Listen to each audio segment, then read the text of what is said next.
Je suis. Mina, ça serait même pas une définition, c'est un nom en plus qui m'a été donné en Inde il y a 20 ans, que j'ai choisi d'utiliser, d'adopter en fait. Voilà. Ben, moi je dirais que je suis une femme en chemin depuis très très longtemps. Et même pas une femme, un être en chemin, et que la vie m'a amené des circonstances qui ne pouvaient pas me faire zapper ça. Voilà. La vie m'a amené des circonstances qui m'ont permis de faire de nouveaux choix. C'est pas forcément ce que j'aurais fait, mais comme si j'avais été acculée, et je dirais que j'ai une forme de gratitude pour tous ces tsunamis qui arrivent parfois et qui nous font peut-être redescendre à l'intérieur de soi-même. Et voilà, et je suis toujours là-dedans en fait. 30 ans plus tard, je dirais que la seule chose qui m'intéresse vraiment, c'est ce qu'on appelle la réalisation du soi. Ça paraît peut-être prétentieux, mais c'est d'arriver à être au-delà des jugements, au-delà des critiques, au-delà de cette souffrance, et créer un monde où il y a plus de conscience. Et ça, je suis peut-être une utopiste, mais je sais au fond de moi que c'est vraiment ce qu'on a à créer. Voilà.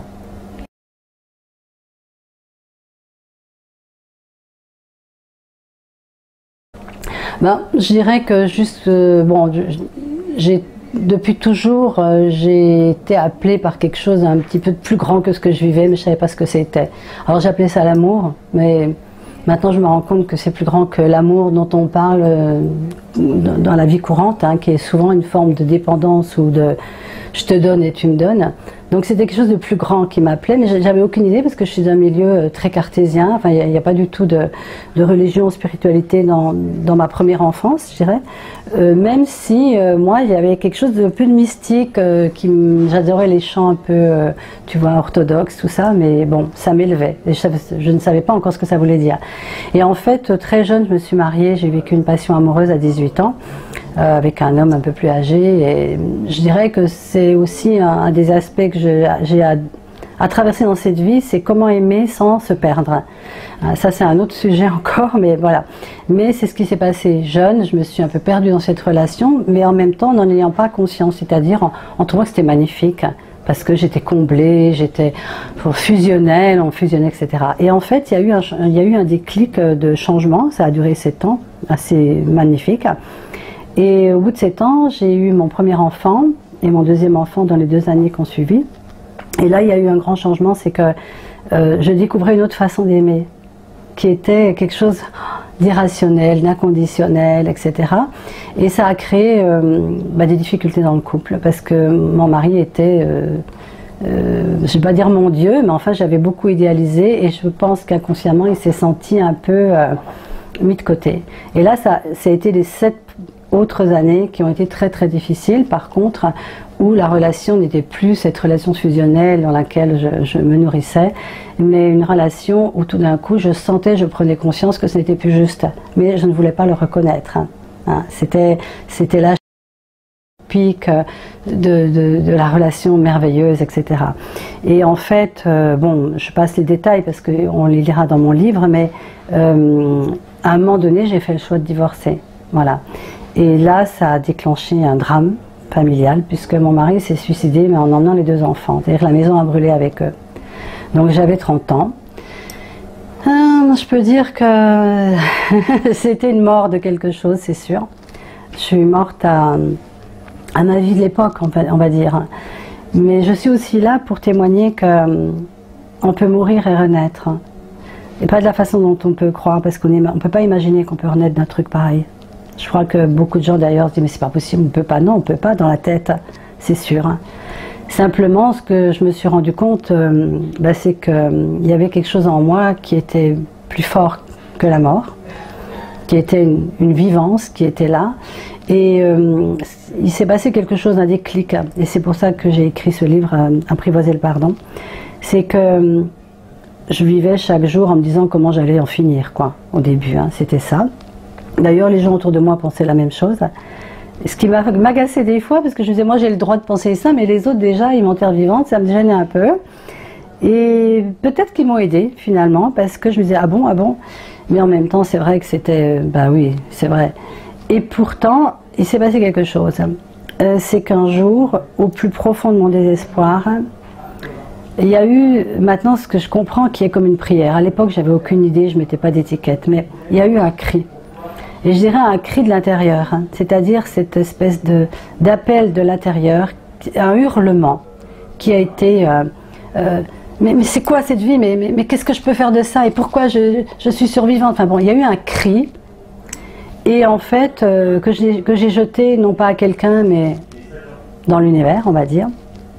Et quelques instants plus tard, il y a eu une synchronicité. Le mot synchronicité va revenir beaucoup dans ma vie, parce que ma vie, elle est celle de tout le monde d'ailleurs. Elle est faite de synchronicité, qu'on voit ou qu'on ne voit pas, mais s'il y a une magie incroyable, on demande, dès qu'on est dans une vibration d'autre chose, quelque chose arrive, pas comme on s'y attendrait. Et justement, c'est ça l'intérêt, c'est de ne pas s'attendre à quelque chose. Mais c'est exactement dans cet état-là que j'étais. J'attendais rien, c'était un cri, voilà. Et ça sonne à la porte. Et une amie me donne le livre de Martin Gray, Au nom de tous les miens. Alors, beaucoup de gens maintenant, les nouvelles générations, je pense, ne connaissent pas Martin Gray. Mais Martin Gray est mort il n'y a pas longtemps. Mais c'est quelqu'un qui a connu les camps de concentration. À 15 ans, il s'est évadé. Toute sa famille est restée et est décédée. Il est monté sur des wagons, il fallait le faire quand même. Donc il y avait une force de vie en lui vraiment intense. Il est parti aux États-Unis. Il a recréé sa vie professionnelle et une vie avec une femme et 4 enfants. Donc vraiment une belle reconstruction. Il est venu vivre en France dans le Tanneron. Et là, un incendie a détruit sa famille, sa femme et ses enfants. Et lui, encore le survivant. Et quand j'ai lu ce livre, alors bien sûr, pourquoi ce livre? Parce qu'il témoigne en fait de cette force de vie qu'il appelle la force de vie. Il témoignait de ça en disant qu'il y a quelque chose de plus puissant que la mort en nous, et ces mots ont fait une résonance en moi, mais sans savoir ce que ça pouvait vouloir dire concrètement. Mais ce qui est sûr, c'est que quand j'ai fini le livre, j'ai dit, s'il a pu, je peux. Comment? J'en sais rien. Ça par contre je ne savais pas, mais il s'est passé quelque chose que je décode seulement maintenant. C'est que j'ai fait un choix.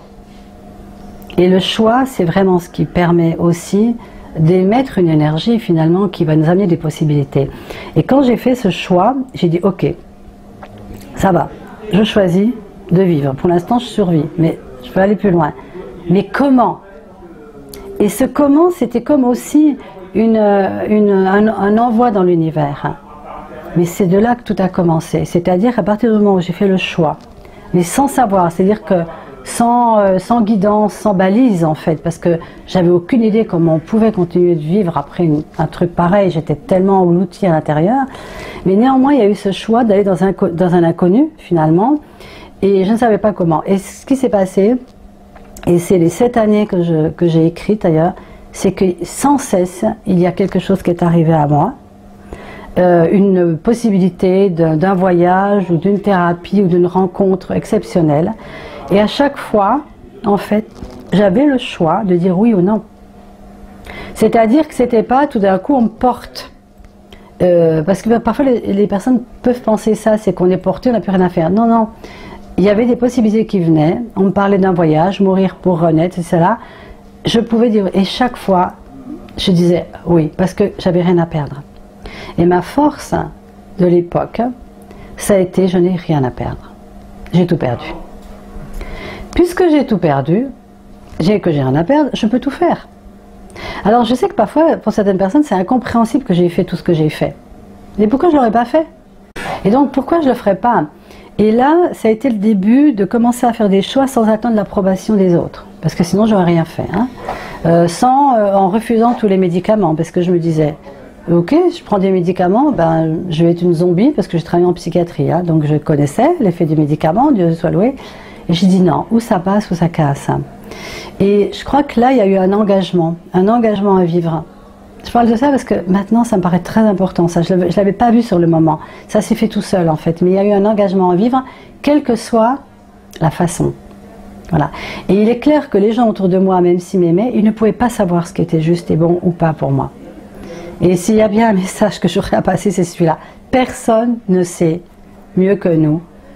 Et nous avons même droit à l'erreur et à se tromper, et encore que les erreurs ne sont jamais des erreurs. Elles nous font juste prendre une direction, puis après en choisir une autre. Et ça a été quelque chose de très important, parce que plein de choses que j'ai fait ont fait peur à plein de gens autour de moi. J'ai perdu beaucoup aussi d'amis ou de connaissances. Il y a eu beaucoup de dégâts collatéraux dans ce deuil, parce qu'il y a eu beaucoup de vide par moments. J'ai quitté mon travail parce que je travaille avec des enfants. Je suis allée dans des endroits inconnus où les gens ne me connaissaient pas du tout. Et en même temps, c'était vraiment ça qui était à faire, parce que sinon j'aurais eu la pitié, la pauvre avec ce qu'elle a vécu, vous vous rendez compte et tout. Et je voulais pas ça. Enfin, c'était pas vivre comme une pauvre femme malheureuse que je voulais. Je voulais juste apprendre à vivre autrement, sans savoir comment. Et c'était une aventure. Moi, je dirais que ça a été une aventure et que la personne certainement qui faisait ça n'était déjà plus la même que celle qui était avant le drame. Parce que c'est ça aussi, c'est qu'on est multiples et que chaque fois qu'une chose nous arrive, ben, on fait sauter des limites. Et au fond, moi, c'est ça qui s'est passé. Et il y a eu un point d'ancrage aussi énorme. C'est que je voulais pas... En fait, je voulais divorcer aussi pour que mes enfants soient plus heureux, qu'il n'y a plus toutes ces histoires. Donc, ils étaient au centre de ma vie quand même. Et qu'ils aient disparu d'une façon aussi brutale, je ne pouvais pas me permettre de me dire, parce que s'ils sont morts et que moi je meurs aussi, ils sont morts pour rien. C'était vraiment quelque chose qui était là.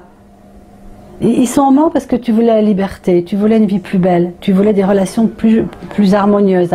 Tu as fait un autre choix qui était difficile. Et néanmoins, parce qu'il y avait beaucoup de chantage au suicide aussi avant, donc voilà. Et je me dis, non, je ne peux pas avoir fait tout ça et puis me détruire parce que il y a quelque chose peut-être que j'ai à trouver derrière tout ça. Et ça a été un moteur dans mes moments de désespoir. C'est, non, ils ne peuvent pas être morts pour rien. La vie qui m'est donnée maintenant, je vais en faire quelque chose, je ne sais pas quoi. Mais peut-être que je peux en faire quelque chose de beau.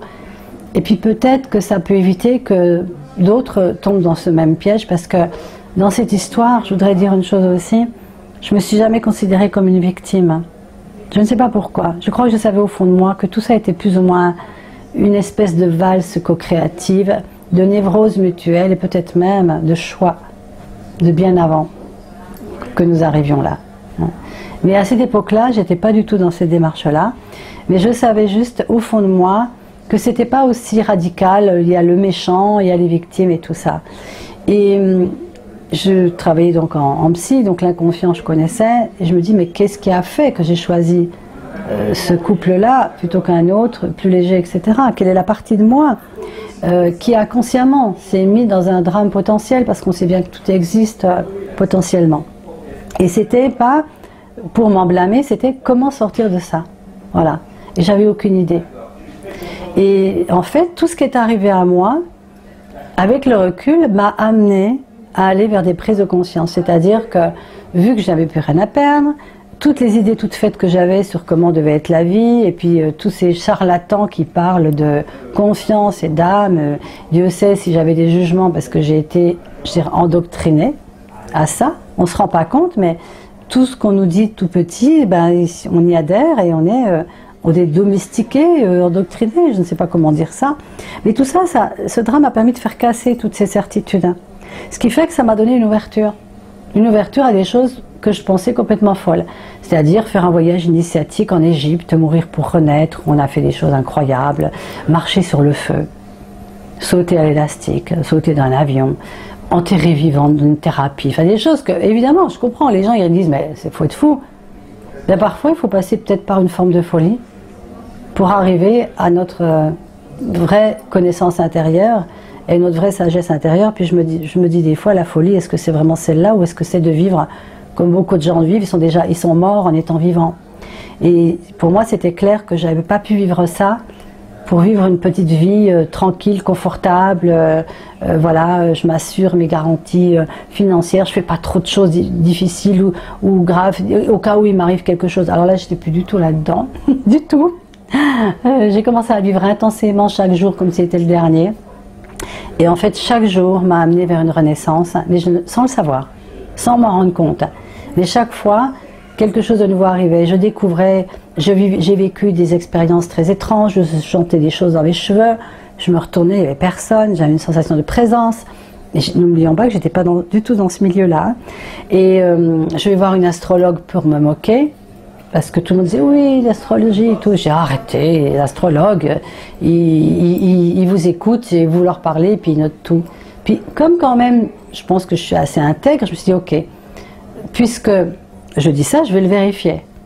Et je me rappellerai toujours, ça a été parce que j'en parle, parce que c'est un moment déclencheur dans ma vie, c'est que l'astrologue, elle s'en moquait totalement que je sois comme ça, à pas vouloir dire un mot. Elle avait ma carte du ciel, elle commence à parler, elle décrit quelqu'un qui est moi, que je ne sais pas comment elle fait. Et surtout, elle décrit potentiellement ce drame, parce qu'elle ne savait pas s'il était déjà arrivé ou pas. Et là, je dis, c'est pas possible.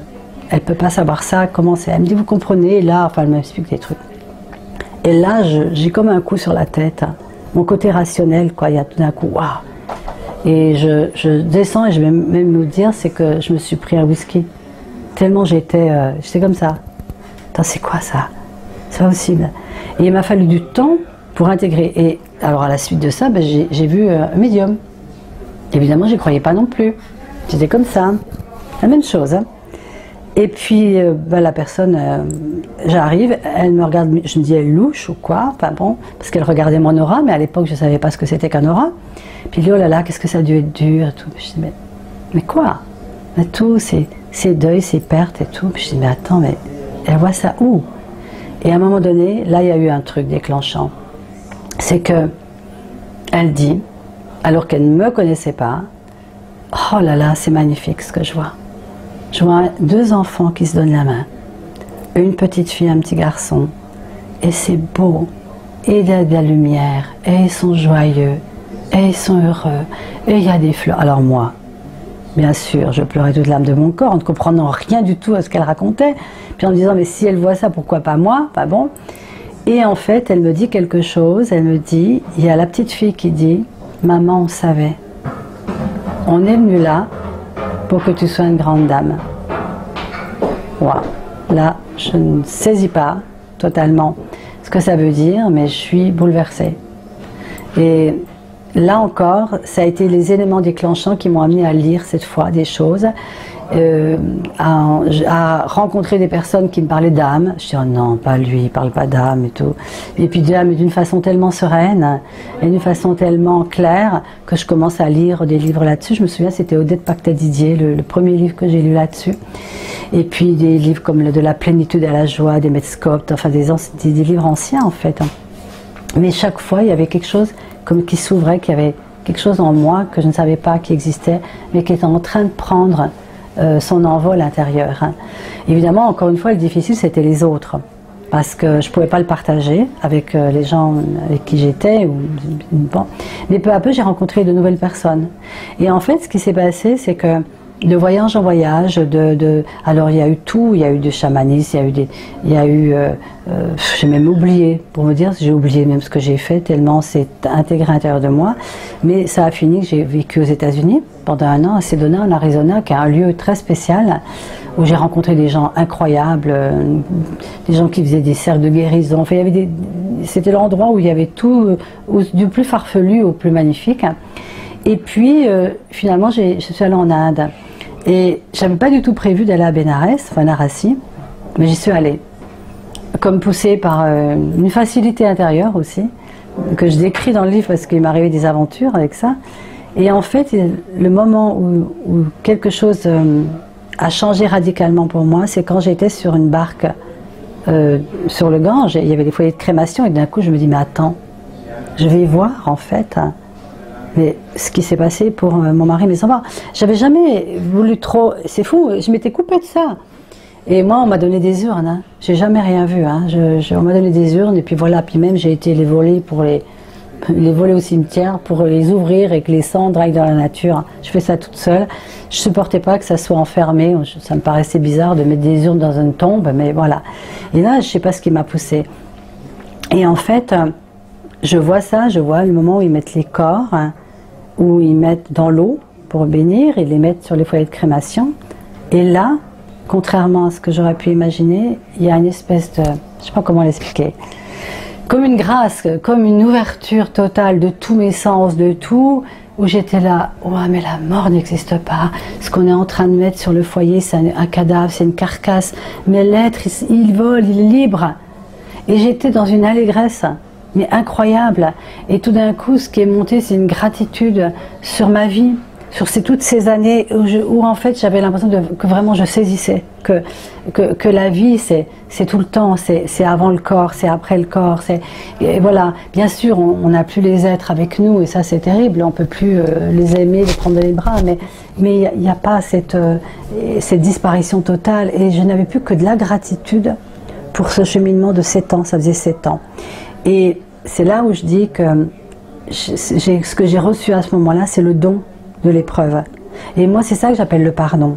C'est pas pardonner, tu m'as fait mal, je te pardonne. Non, c'est pour moi le véritable pardon, c'est peut-être au contraire comme on le fait dans les cercles de pardon, parce que j'anime des cercles de pardon avec Olivier Clerc, selon l'enseignement de Don Miguel Ruiz. J'adore, c'est qu'on est en face de quelqu'un qui est censé être la personne qui nous a fait le plus de mal, et au lieu de dire je te pardonne, on lui dit je te demande pardon. Et ça veut dire quoi? Je te demande pardon de t'utiliser et d'utiliser ce qu'on a vécu pour gâcher ma vie, rater ma vie et avoir un prétexte pour ne pas aller plus loin dans mon évolution. Moi, je trouve ça magnifique, hein, parce qu'effectivement, on peut se détruire de nos histoires, mais on peut aussi s'en construire. Et que quelque part, on se rend bien compte que parfois le pire qui nous arrive peut aussi nous amener à aller tellement plus haut. Et que du coup, c'est un cadeau. Alors je ne dis pas qu'il faut vivre des épreuves, hein. C'est pas ça que je suis en train de dire, hein. Un jour quelqu'un a dit « Oh Mina, elle est contente d'avoir perdu ses enfants ». Je dis « Mais c'est quoi ça ?» Elle avait compris à un niveau qui certainement pas, bien sûr que non, on ne peut même pas imaginer un truc pareil. Non, je dis simplement que je ne m'en suis pas détruite pour que leur mort, elle puisse construire et m'amener justement à témoigner peut-être et à éviter qu'on croie que tout ça, et c'est quelque chose d'horrible. D'ailleurs, de toute façon, la mort, j'ai envie de dire, on va tous mourir, hein. Donc, on est tous plus ou moins quelque part sur un chemin, et que le temps qui nous est donné de vivre, si on en faisait quelque chose de beau, si on en faisait quelque chose de magique, si on en faisait quelque chose qui élève nos consciences pour que justement, cette inconscience qui amène les gens à tuer ou à se tuer, ou à croire que tout est fini, les amener à monter vers tellement plus de conscience et de célébrer cette vie. Et ça, j'ai encore des années devant moi pour continuer de cheminer là-dedans.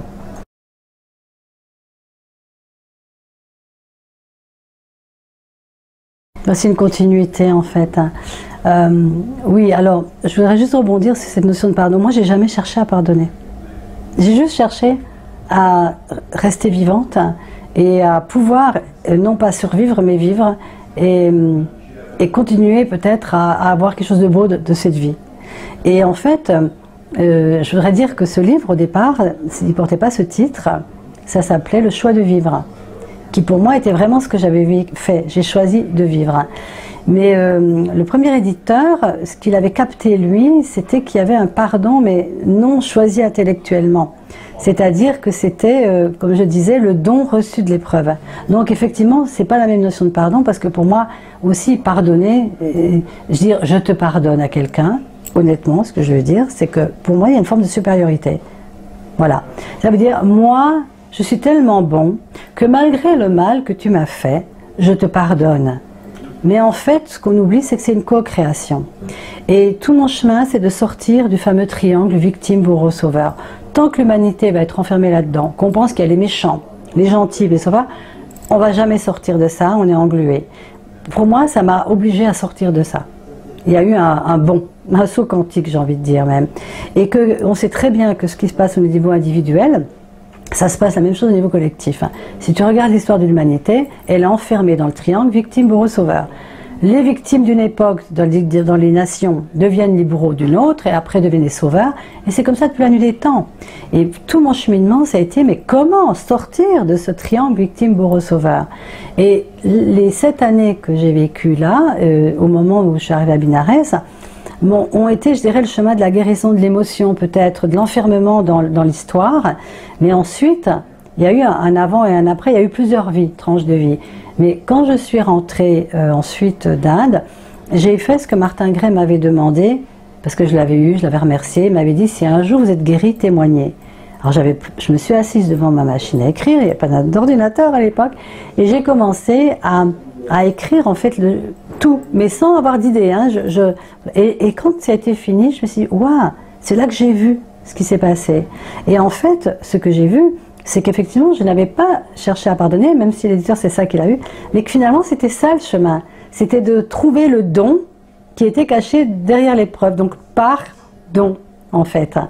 Et c'est sûr que ça n'a rien à voir avec la notion de pardon habituel.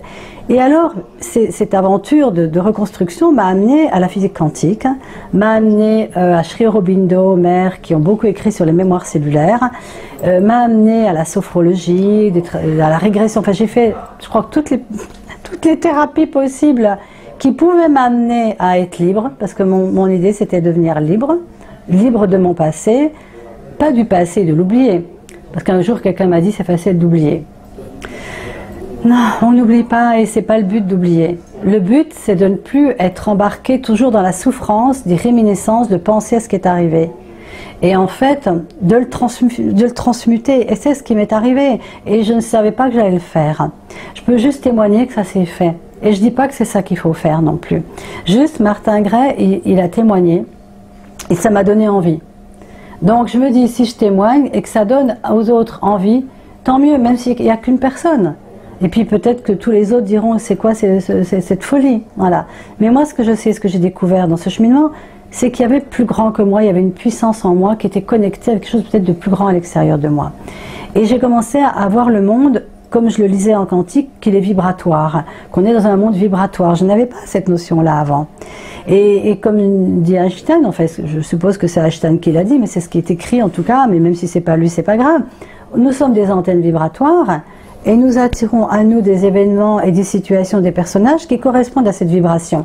Si je veux changer ma vie, je change ma vibration. Alors ok, comment je change ma vibration? Parce que je me rendais bien compte que par exemple au niveau relation, j'attirais toujours le même genre d'homme. Je me disais mais c'est incroyable pourtant. Mais parce que vibratoirement, j'avais une posture de ce côté aussi, je pense que avec les femmes maintenant, mais je pense que en tant que consciente que nous portons un inconscient collectif très lourd de victimes, de soumission, mais de révolte aussi, mais qu'il faut aller au-delà de ça. C'est-à-dire que aller au-delà de la victime et du révolté, je dirais presque le bourreau des hommes, parce qu'on peut aller dans le sens inverse. Et en fait, qu'il y a quelque chose à trouver qui est au-delà de ça, qui n'a même pas de sexe, je dirais. Et mon histoire m'a permis ça, m'a permis de voir que, mais alors oui, cette pensée que j'ai, cette croyance que j'ai, bah oui, si je crois que tous les hommes sont pourris, bah qu'est-ce que je vais attirer dans ma vie? Et ça a commencé, j'avais 33 ans, je crois, quand j'ai commencé à comprendre que mes croyances créent la réalité. Et déjà à l'époque, j'avais suivi des formations où j'avais vraiment trouvé des outils. Et après, je dirais, il m'en est arrivé d'autres comme ça, où en fait, il faut décoder les croyances, les pensées. Bon, ça c'est Bouddha le disait avant nous, hein, nos croyances créent le monde. Mais à l'époque, c'était pas du tout bien vu. Je me souvenais que je faisais des conférences en disant nos croyances créent la réalité, et je me faisais parfois agresser par quelqu'un dans la salle. Oui, quand même, quand on a vécu ça, ben je dis si. Puis je pouvais me permettre de le dire, parce que quelque part, je l'avais vécu. Et donc je savais qu'on pouvait aller au-delà, et je partageais, c'est tout, je témoignais. Mais donc, dès très longtemps, j'ai cherché, ok, nous sommes une vibration, nous avons une vibration, qui ne nous appartient sans doute pas, qu'on a récupéré du transgénérationnel ou de l'inconscient collectif. Comment je fais pour m'en débarrasser? Parce que la psychanalyse, qui était ma base au départ, puisque je travaillais en thérapie, dans un centre de pédopsychiatrie, me montrait combien il y a la partie cachée de l'iceberg plus importante finalement que ce que nous connaissons, mais comment avoir totalement conscience de ces parties de cachées et de la détruire. Et la psychanalyse, ça me paraissait tellement long et tellement parfois mental aussi. Je ne veux pas blesser ceux qui sont là-dedans, je pense que ça a beaucoup aussi certainement d'avantages, mais pour moi ça m'a pas aidé. La psychothérapie m'a pas aidé. raconter l'histoire, machin, et puis sortir les colères. Il y avait autre chose.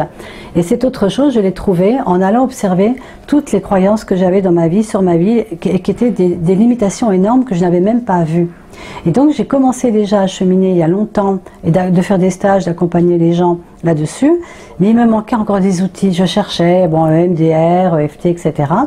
Et vous parliez d'Access Bar, ben c'est arrivé, comme le reste d'ailleurs, dans ma vie. En 2012, j'étais devenue psychothérapeute en Gestalt, analyse jungienne. Je faisais beaucoup de groupes parce que j'aime travailler avec la résonance du groupe. Donc déjà, je travaillais avec le vibratoire, mais je pense que je n'avais une partie de moi disait on n'est pas obligé de souffrir. On n'est pas obligé de souffrir pour se libérer de l'impact du passé. Pas se libérer du passé, le passé c'est le passé, mais de l'impact du passé. Et Access Bar est arrivé dans ma vie en 2012, ça n'existait pas en France, il y a peut-être 1 ou 2 personnes qui l'avaient fait, mais il n'y avait pas de diffusion massive.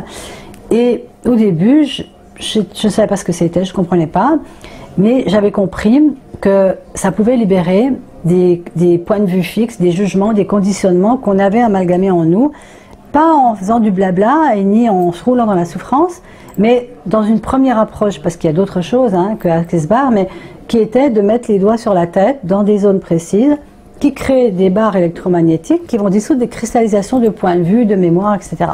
Moi, ça me paraissait, en tant que thérapeute qui avait fait 7 années d'études et plus, c'était un peu fou. Mais comme j'étais ouverte à toutes les choses folles, et c'est-à-dire tout ce qui peut changer le monde, même si je ne comprends pas, je l'ai fait.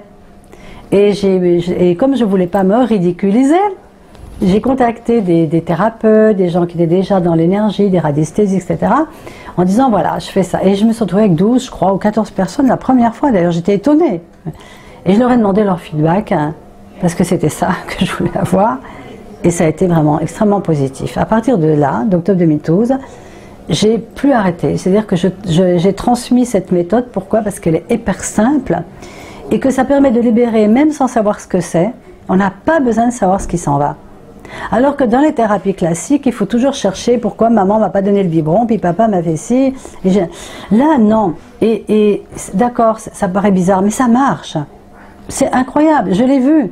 J'ai des feedbacks. Une jeune fille dyslexique qui, en une séance, elle peut lire, elle arrive à calculer, elle change sa vie radicalement. Elle m'a mis un message, un témoignage sur mon site. Ne me demandez pas comment ça s'est passé. Ça s'est passé parce qu'on a mis les doigts sur la tête et que la vibration et le flux électromagnétique a dissous cette cristallisation de mémoire. Et ce qui compte, c'est qu'il y a des effets qui sont vraiment très ressourçants pour les gens. Et puis ensuite, ça va plus loin, parce qu'ensuite, ces outils, pour moi, pourquoi je les aime, en sachant que l'outil, c'est pas Dieu. Un outil, ça reste un outil. Et que le vrai miracle, c'est la personne. Parce que si la personne a choisi réellement, elle brûle d'un feu intérieur, moi je dirais, parce que si elle vient en touriste, vous savez, elle aura des résultats de touriste. Si elle vient avec un feu intérieur comme moi je l'ai eu, de vouloir m'en sortir, eh bien en fait, il y a déjà une ouverture prête au recevoir total. C'est-à-dire qu'elle est prête à recevoir quoi? Des choses nouvelles dans sa vie. Elle est prête à recevoir quelque chose qui n'est pas forcément dans ses idées qu'elle avait avant, donc elle est prête à recevoir. Si elle est prête à recevoir, elle est prête à changer des certitudes, elle est prête à changer des points de vue fixes. Et en fait, pour moi, c'est déjà ça, le vrai appel. Est-ce que vous êtes prêt? Et c'était ça la question que je me posais à moi. Est-ce que je suis prête à changer radicalement, à lâcher les bénéfices secondaires, à lâcher la loyauté familiale? Parce que quand on change, il y a un déséquilibre systémique de l'environnement. Et on perd du monde. Moi, j'ai perdu beaucoup d'amis. Il y a beaucoup d'amis derrière moi. Au fur et à mesure que j'avance, j'en laisse en cours de route. Pourquoi? Parce que parfois, ça dérange. Qu'on continue de vouloir aller toujours plus loin, et l'étiquette qu'on nous a mis, elle correspond plus. Alors il y a ceux qui sont super contents, ah génial, on vient avec toi, puis il y a ceux qui disent bon bah allez, ciao, bye bye, et c'est la vie. Là, le jour où j'ai saisi ça, que ça ne veut pas dire qu'on s'aime plus, mais il y a quelque chose qui... Et pour les couples, c'est pareil. On vit un cheminement ensemble, au début on arrive, on a un certain niveau vibratoire ensemble, puis parfois il y en a un qui va plus vite. Puis l'autre, soit il se dit « Ah, c'est super, elle m'accélère », soit il se dit « Non, allez, ça va ». C'est tout. Et ça, c'est quelque chose aussi qui a été important dans ma vie parce que j'avais je crois que j'avais une forme de loyauté avec tous les gens que j'aimais. Et j'ai une gratitude énorme pour tous ceux qui m'ont accompagnée par des tranches. Et parfois de les laisser voir s'éloigner, c'était dur et j'aurais pu me réduire. Parce que le problème, c'est qu'on se réduit. Et ça, Access Consciousness m'a vraiment mis face à moi combien je pouvais me réduire pour être aimée et approuvée. Mais là, j'ai envie de dire, j'ai plus le temps de ça. Je suis arrivée à un moment de ma vie où j'ai plus le temps d'attendre qu'on m'aime ou qu'on m'approuve. Je suis arrivée à un moment de ma vie où je vais aller là où la conscience me pousse. Et je ne sais même pas où elle va me pousser encore maintenant. Il y a des gens qui disent, oui, il ne faut pas de technique, on s'assied puis on a l'éveil. Peut-être pour certains, peut-être que pour d'autres, il faut d'abord libérer, peut-être d'une façon facile. Et vous savez, Gary Douglas, il a reçu cette méthode. C'est aussi la conscience qui amène tout ça. La conscience, elle a des voies détournées pour nous amener des choses. Et en fait, si on a des idées fixes, comment ça doit arriver, le changement? Parfois, on peut passer à côté de quelque chose de magique. Et moi, j'ai pas de point de vue. C'est une méthode, elle est américaine, ok. Il faut payer, ok. Ça change les choses, ok. Je sais pas comment, ok. Ce qui compte, c'est, voilà, qu'est-ce que je fais de ma vie maintenant et quelle est la façon de le faire qui m'amène tellement de facilité, de joie, et que ça puisse être contagieux. Et si j'étais une inspiration pour le monde parce que je suis, parce qu'il n'y a rien d'autre qui fonctionne. Parce que si on ne l'habite pas, n'importe quelle technique, si on partage ça, si on ne l'habite pas. Beaucoup de gens disent, je suis venue parce que je vous ai vu, je vous ai entendu, aimé l'énergie, ben, tant mieux, merci. Ça se fait comme ça, mais ça pourrait être d'une autre façon. Je dirais que si je devais définir, bien que je n'aime pas beaucoup définir les choses, mais l'objectif de ma vie, c'est de toujours monter plus haut dans la joie, dans la conscience, et d'être une inspiration, peut-être pour ceux qui sont prêts. Qu'est-ce que je peux faire d'autre ?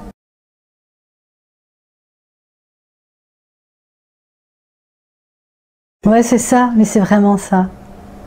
On ne sait pas, quel que soit d'où ça vient, quel que soit d'où ça vient, et faire confiance alors, je ne fais pas partout n'importe comment.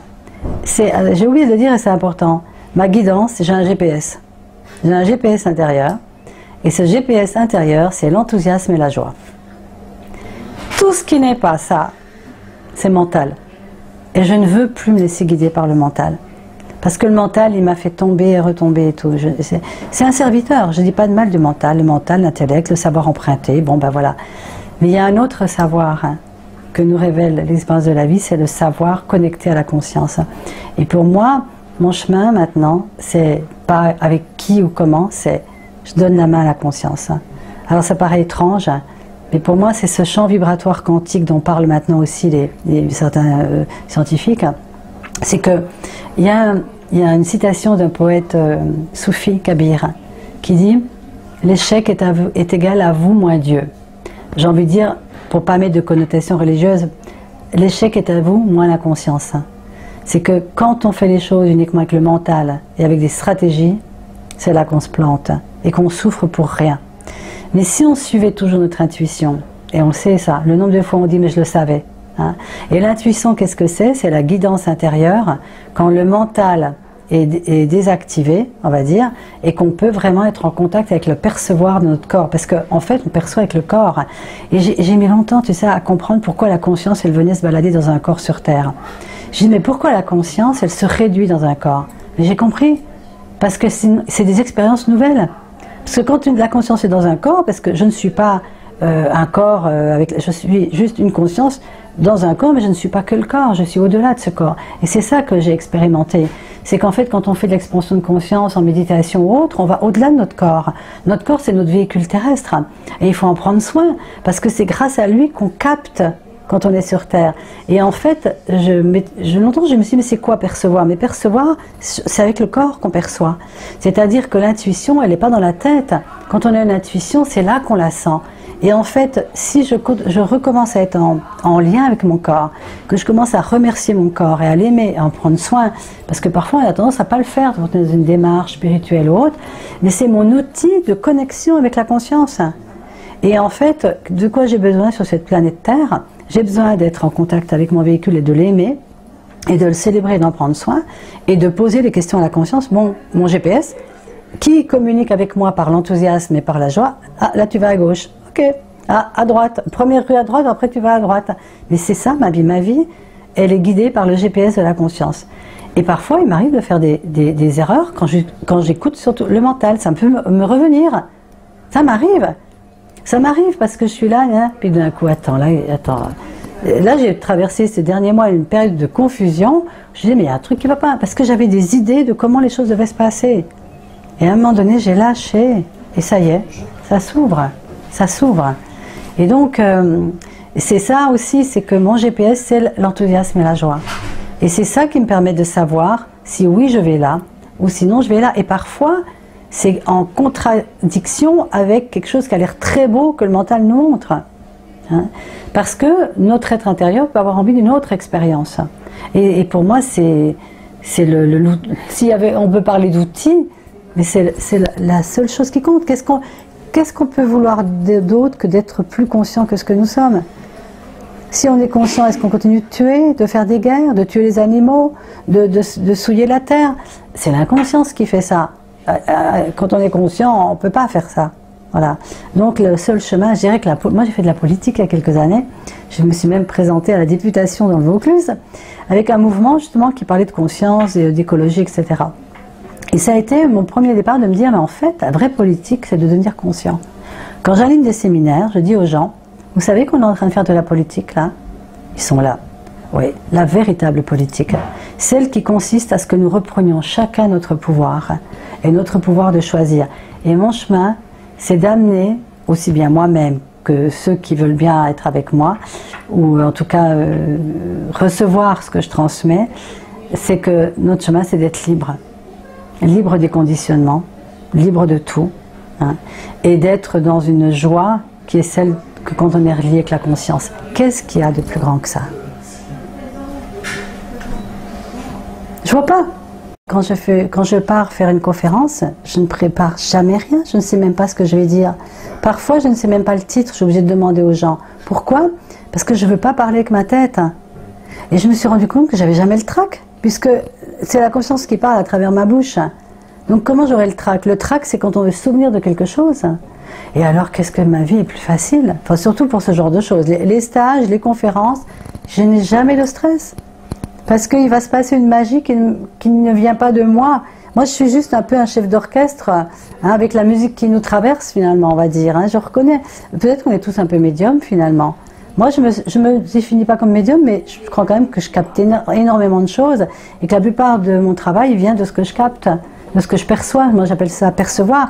Et d'ailleurs, un des outils donc, que j'aime la transmettre donc justement dans ce programme Access Consciousness, c'est qu'en fait, ce que nous avons ce que nous proposons, c'est d'être une invitation à révéler l'être infini que nous sommes. Et qu'est-ce que c'est qu'un être infini? Il perçoit, il sait, c'est-à-dire qu'il y a une connaissance qui n'a pas besoin de livre, il le reçoit et il est. Il perçoit, il sait, il reçoit, il est. Et si nous vivions dans cette vibration-là, imaginez le monde, il n'y aurait plus de jugement, parce que tout mon cheminement aussi, c'est d'aller au-delà des jugements. Et les jugements, c'est ce qui nous réduit. On a peur d'eux, donc on ne va pas prendre la parole. Moi, pendant longtemps, je ne voulais pas témoigner, parce que je me disais, je vais être jugée. Ben ok, je suis jugée. Jugez-moi, pas de souci. Et je me rends compte qu'il n'y a aucune importance, le jugement. On peut même, le jugement, même, je dirais même que quand on accueille les jugements, on peut tout accueillir. Donc quand on peut tout accueillir, on ne se réduit plus. Donc la conscience peut vraiment nous utiliser dans notre magnificence. C'est exactement comme une fleur qui doit donner son parfum au monde. Elle ne se dit pas, oh celle-ci elle est mieux que moi. Elle la donne et puis les autres la donnent. Et si nous étions tous des fleurs dans le jardin de l'univers et que notre rôle c'est soit juste de nous épanouir égoïstement. Il y en a marre aussi de, oui mais d'abord les autres. Non, d'abord soi. D'abord je m'épanouis. D'abord je me libère de tous mes trucs gna gna gna gna gna. Je me remplis bien, je révèle la joie qui est notre essence. Et ensuite, je peux partager, mais ça va même pas se faire comme ça va se faire tout seul, ça déborde. Et s'il y a bien une chose qui m'a changé ma vie, c'est la gratitude. Parce que la gratitude, c'est un sentiment tellement puissant de reconnaissance. Merci, merci, merci pour tout, même merci même pour cette histoire terrible. Merci, merci, merci. Et cette gratitude, elle se déverse autour de nous comme une source infinie. Et quelque part, en fait, c'est ça la guérison du monde. Rire. Moi, je ris beaucoup. Je ris tout le temps. J'adore rire. J'avais vu une fois le témoignage d'une femme qui avait été dans les camps de concentration. C'était cette femme qui jouait du piano avec son enfant là. Et elle disait qu'elle rigolait tout le temps, même si le soir elle pouvait aller dans les fours. Je trouvais ça, mais finalement, c'est un choix. Soit je me dis, oh ma vie est terrible, je vais vivoter jusqu'à la fin, soit je me dis, il me reste peut-être qu'une heure à vivre. Qu'est-ce que je vais en faire? Et pour certaines personnes, il n'y a plus qu'une heure à vivre. Qu'est-ce que j'en fais? Il y a juste une chose que j'ai ajoutée, c'est le rôle de la femme. Combien j'ai découvert que la femme, en fait, pourquoi? Parce que j'anime des séminaires depuis 30 ans et qu'il y a 99% de femmes dans les séminaires, que la plupart du temps, les femmes, elles sont dans tous les mouvements ou spirituels ou de transformation intérieure. Et quand j'ai fait la politique, je me suis dit, elles sont où ces femmes? Et moi, tout mon chemin maintenant, c'est d'amener ces femmes à recontacter leur puissance, à recontacter cette capacité à la fois d'ouvrir le cœur, d'aller vers cette conscience, mais d'avoir la puissance pour le manifester. Parce que ça ne suffit pas juste être dans le cœur. Il faut oser se lever. Et à l'heure actuelle, moi, c'est un appel que je lance à toutes les femmes. Levez-vous. Vous savez tout faire. Vous portez la vie. Vous avez mis des enfants au monde. Ne les laissez pas aller se faire trucider dans des conflits qui sont un manque de conscience. Si vous avez la conscience, faites-en quelque chose. Utilisez maintenant cette conscience à aller dans le concret, dans la matière, même à avoir de l'argent. La plupart des gens jugent l'argent. Beaucoup de gens dans le développement personnel jugent l'argent, mais l'argent, ça peut être un ami incroyable. Si on a de l'argent, ben, tu as mis de l'essence dans ta voiture, tu es venu ici, tu n'as pas d'argent, tu fais quoi? Voilà. Et en fait, arrêtons aussi de diaboliser l'argent. Dans le milieu de la conscience, il y a une diabolisation de l'argent, alors que si tous les gens qui étaient dans la conscience avaient les moyens et ne rejetaient pas ce que la conscience envoie, parce que la conscience, elle envoie de l'argent à tout le monde, hein, c'est rien à voir avec faire ou pas faire. Hein. Et je crois que ça aussi, on est à une époque où nous devons avoir ce regard que l'argent est un ami. C'est pas un but, mais c'est un ami. L'argent, il crée rien, c'est nous qui créons. Mais quand nous en avons, c'est beaucoup plus facile de mettre nos projets à exécution. Hein. Donc tout est manifestation de la conscience. Hein. Il n'y a pas de séparation. La conscience, elle inclut tout son jugement.